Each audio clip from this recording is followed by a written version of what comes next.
Hello అండి, నా పేరు సాగరిక. మొన్నేమో ఈ సారు మిషన్లో పాలు పోసిండు, రిపేర్ చేయించుకొచ్చా. అంత బాగుంది.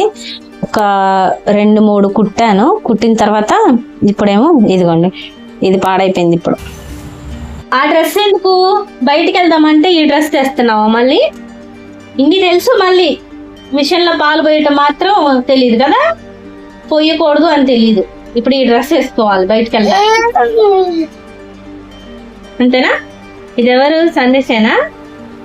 ఎవరు సందేశ్? అది ఎవరు? నువ్వేనా? నేను పద ఇంకా బయటికి వెళ్దాం, పెద్ద ఘనకార్యం చేసావే అనగాని వాడికి అర్థమైపోయింది వెళ్తున్నామని. అలా డ్రెస్ తెచ్చి ఇచ్చాడు. చిన్నోడు చేసే పనులు ఎంత దారుణంగా ఉంటాయంటే, మొన్న మిషన్ లో పాలు పోసాడు, 2 days ఆయిలింగ్ చేయించుకొచ్చి అలా వదిలేసి క్లీన్ చేసి ఈ రోజు మళ్ళీ మార్నింగ్ బట్టలు కుడదామని స్టార్ట్ చేస్తే తీరా పాదం పని చేయకుండా పోయింది. అయితే ఒకవేళ దాంట్లో కూడా ఆ పాలు డ్రాప్స్ పడ్డాయేమో చూసుకోలేదు నేను ఆ రోజు. ఇప్పుడు మళ్ళీ రిపేరింగ్కి వెళ్తున్నా, మళ్ళీ దీనికి ఎంత అవుతాయో ఏంటో. అయితే సందేశ్ లాంటి పిల్లలు అందరూ ఇలా ఉంటారని ఏం కాదండి. సందేశ్ కొంచెం హైపర్ యాక్టివ్ అనమాట.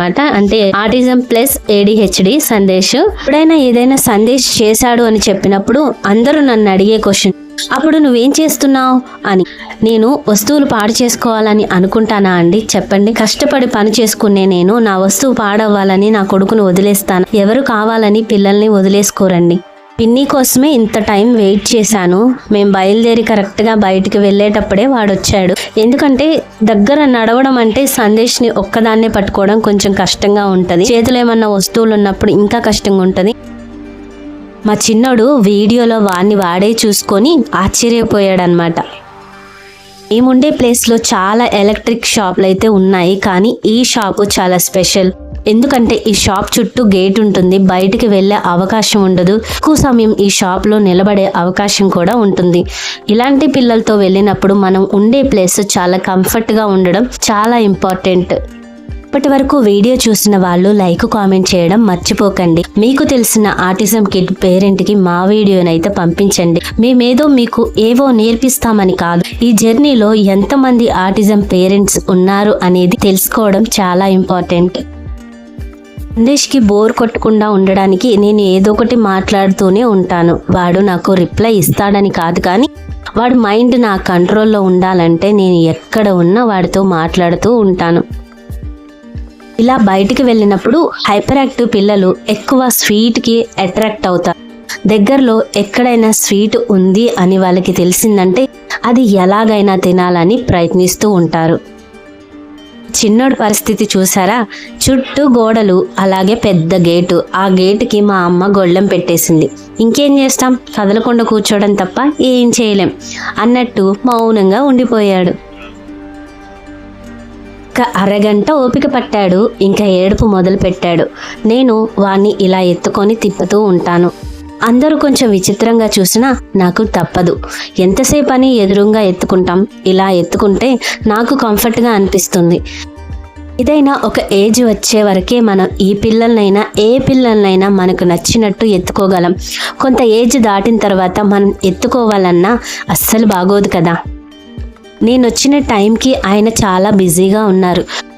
అప్పుడే ఆ క్లచ్ని చూశారు. ఇది కొత్తది తీసుకోమని ఆయన నాతో చెప్తున్నారు, కానీ బ్యాక్గ్రౌండ్లో అక్కడ మ్యూజిక్ రావడం వల్ల అవంతా మ్యూట్ చేసేసాను. ఓ, అది 1500 అవుతుంది కదన్నా, ఇప్పుడు నేను తీసుకోలేను, ఎలాగో అలా చేసి ఇవ్వండి అని చెప్పాను.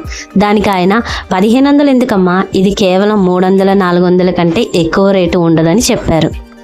ఫైనల్గా 30 రూపాయలు తీసుకొని ఒక చిన్న మార్పు చేసి బాగు చేసి ఇచ్చారు. అలా వస్తుంటే రోడ్డు మీద 3 కిలోలు 50 రూపాయలకి టమాటాలు కూడా తెచ్చాను. మిషన్ అయితే సెట్ అయిపోయింది. అక్కడి నుంచి చేయించుకొని తీసుకొచ్చిన తర్వాత పెట్టలేకపోయాను. నేనేమనుకున్నానంటే పిల్లలకి ఫుడ్ రెడీ చేసి పెట్టి వాళ్ళు తిన్నాక, వాళ్ళు ప్రశాంతంగా పడుకున్నాక పెట్టి చూసి వర్క్ అవుతుందో లేదో చూద్దాం అనుకున్నాను. అక్కడి నుంచి వచ్చేసరికి మాకు 7:30 అయిపోయింది. ఇంకా 7:30కి ఇది పెట్టుకుంటా కూర్చుంటే మళ్ళీ పిల్లలకి ఫుడ్ లేట్ అవుతుందని ఫుడ్ ప్రిపేర్ చేసుకున్నాను. ఫుడ్ ప్రిపేర్ చేసేటప్పుడు నాకు నెయ్యి ఇచ్చిన ఆవిడ కింద కనిపిస్తే ఆమెకు డబ్బులు ఇద్దామని వెళ్ళి తిరిగి వచ్చాను. సందేశ్ ఇక్కడ చిన్న చైర్లో కూర్చొని ఆడుతున్నాడు. అంత బాగుంది అనుకొని అంతా బాగుంది కదా వంట చేసుకుందామని వెళ్ళేసరికి పెద్ద సౌండ్ వచ్చింది. ఇక్కడ వెనక్కి కనిపిస్తుంది కదా బీరువా, ఆ బీరువాని సందేశ్ కింద పడేసాడు అనమాట. చాలా పెద్ద సౌండ్. ఆ సౌండ్ కి నాకు ఒక్కసారిగా సడన్ గా పిల్లలిద్దరు అరిసారు పెద్దగా. అరిసేసరికి ఇంకేదో జరిగిపోయింది పిల్లలకి అనేసి నాకు చాలా భయం వేసి పెద్దగా కేకలు పెట్టేశాను. నేను కూడా అమ్మో నా పిల్లలు అని చెప్పి కేకలు పెట్టేసరికి నాకు ఇక్కడి నుంచి పెయిన్ ఇక్కడ వరకు స్టార్ట్ అయింది. ఆ పెయిన్ లోపలికి వచ్చి చూస్తే బీరువా ముందు కొరుగుతుంది అన్నప్పుడు విన్ని పరిగెత్తుకుంటా వచ్చి బీరువా ఆపాడంట. ఆ రూమ్ లో ఉన్నాడు వాడు. ఆపి ఇక్కడ ఒక చైర్ ఉంది, ఆ చైర్ అడ్డం వేసేసి హోల్డ్ చేశాడు. కానీ వాడు హోల్డ్ చేయలేకపోయాడు, పడిపోయాడు.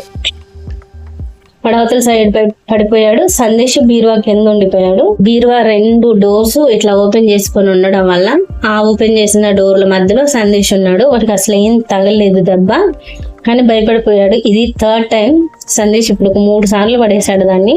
3 సార్లు కూడా వాడికి ఏం కాలేదు, సేఫ్ గా బయటకు వచ్చేసాడు. వాడు ఏమనుకుంటాడంటే అదొక ఆట, ఎక్కడం అదొక ఆట అనుకుంటాడు. అది చాలా ప్రమాదం. వాడికి ఎన్నిసార్లు చెప్పినా ఎంత అరిసినా ఆ జరగగానే భయపడిపోయాడు. మేము తిట్టాము, నువ్వు ఏది చేసినా ప్రమాదమేరా బాబు అని మేమిద్దరం ఏడ్చాం. ఫస్ట్ నాకు విన్నీకి భయం వేసి ఏడుపు వచ్చింది, పిల్లోడికి ఏమన్నా అయిపోయిందా అనేసి. వాడిని మొత్తం చెక్ చేస్తున్నాం. వాడు షివర్ అవుతున్నాడు. చెక్ చేసి ఎక్కడ చిన్న దెబ్బ కూడా లేదు. వాడిని అడిగాం పెయిన్ ఎక్కడ ఉంది చూపించు అంటే చూపించలేదు. నన్ను హగ్ చేసుకొని నన్ను ముద్దులు పెట్టుకుంటున్నాడు. అంటే ఇంక వాడికి ఏం కాలేదు అని అర్థమైపోయింది. కానీ భలే ఏడుపు వచ్చేసింది. ఏడుస్తుంటే నేను విన్ని ఏడుస్తుంటే మమ్మల్ని ఓదార్చినట్టు మా దగ్గరికి వచ్చి ఇట్లా కళ్ళ నీళ్ళు ఇలా తుడుస్తున్నాడు అనమాట. అడవకండి, నేను బాగానే ఉన్నాను, మీరు ఎందుకు ఏడుస్తున్నారు అన్నట్టు చేస్తున్నాడు. ఆటిజం కిడ్స్ ఏంటంటే ప్రతిదీ అదొక ఆటలాగా ఫీల్ అవుతారు. ప్రమాదం అంటే వాళ్ళకి ఇంకా తెలియదు. ప్రస్తుతానికి కొన్ని విషయాలు అయితే సందేశ్కి బాగా తెలుసు. నిప్పు కాలుతుందని, కత్తి చెయ్యి తెగుతుందని, కరెంటు కొన్ని ఐడియా ఉన్నాయి. కానీ ఇలాంటి మీద పడతాయి, ఇది బరువు అనేది తెలీదు. ఇంకోటి ఏంటంటే వెహికల్స్ వస్తుంటే పక్కకు తప్పుకోవాలి, ఇలాంటివి తెలియదు వాడికి. మేబీ కొన్ని ముందు నేర్పిస్తా ఉంటే వస్తాయేమో. ఈ రోజు వీడియో ఇంతేనండి. మరొక మంచి వీడియోతో మీ ముందుకు వస్తాను. సబ్స్క్రైబ్ చేసి సపోర్ట్ చేయండి. లైక్ కామెంట్ చేయడం మర్చిపోకండి. మాలాంటి ఆటిజం పేరెంట్స్ కి ఈ వీడియోనైతే ఫార్వర్డ్ చేయండి.